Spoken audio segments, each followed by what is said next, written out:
We are live. All right. Very good, very good. Welcome everybody. Welcome, welcome, welcome. Hey, so I don't know if you've noticed today, but the White House and and the MAGA world are having a shit fit hissy pants meltdown of the highest degree. Now, ordinarily today we would be talking about the flood. I wrote a piece about it this morning. It's on the free side. I hope you take a look at it.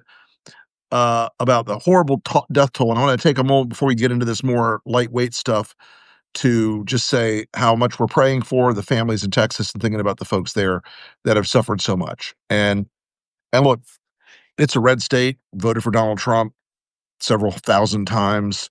But these floods are killing people.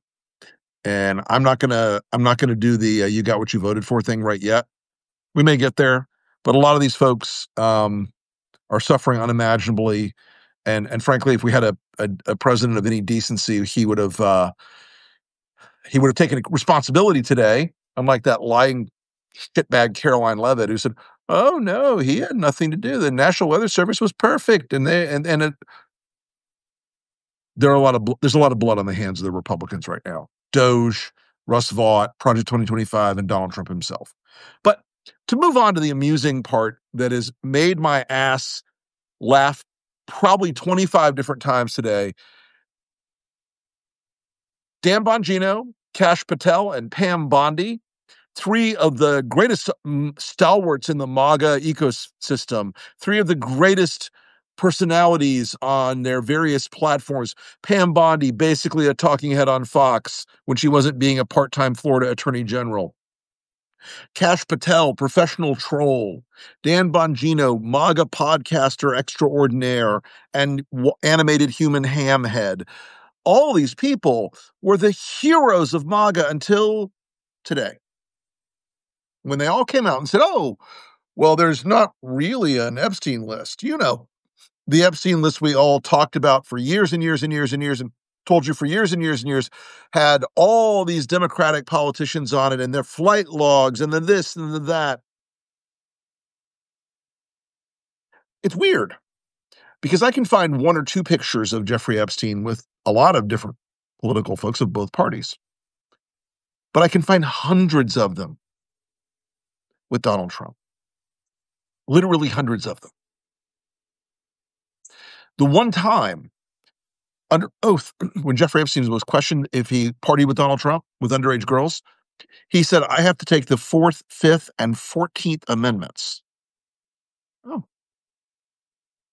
But Pam Bondi at the White House a few months ago brought all these right-wing MAGA influencers into the White House and handed out these notebooks. It's Epstein secret files on the front. Guess what? They were bullshit. They were all publicly available court filings everyone's already seen. But today, Pam Bondi and Kash Patel and Dan Bongino have said, "Oh no, there was never a client list. There's no Epstein file. There's no client list. There's nothing like that. It doesn't exist." And the meltdown in MAGA world is absolutely freaking spectacular. Alex Jones, Tucker, Jack Possum Beak, whatever his fucking name is. All of these MAGA, Cernovich, all these MAGA influencers are absolutely losing their mind. Gateway pundit, the dumbest man in America. Look it up. You'll look up Jim Hoft, dumbest man in America. Gateway pundit out today saying, "Well, there was an Epstein list because the court said we couldn't have it when we filed a Freedom of Information request." All of this amazing division inside of the MAGAverse right now, because they had made the Jeffrey Epstein file, client list, whatever you want to call it. They had made it a central part of their mythology for the last 10 years. And that's why, in some ways, this is worse than the existence of the actual client list. This is worse than the existence of the actual thing. Why, you ask? Because Jeffrey Epstein did know a lot of people. He was involved with a lot of people. There were a lot of people on that list. I don't care which party they're from. I don't care who screwed his prostitutes, Republican or Democrat. If they were underage women, they should all be prosecuted. Simple as that.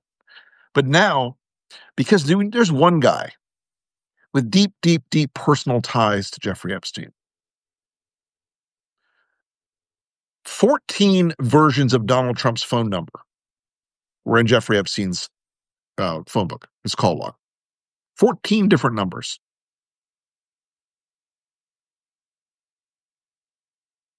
Oh, shit. What the hell?